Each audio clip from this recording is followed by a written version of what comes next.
si ešte tu? Ja už som išiel venčiť.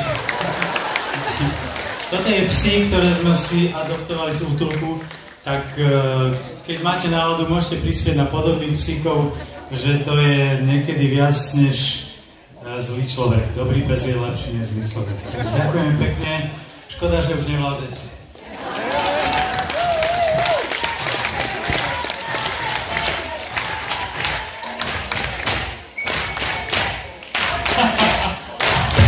Tento ma muži nenávidia, lebo môžeme.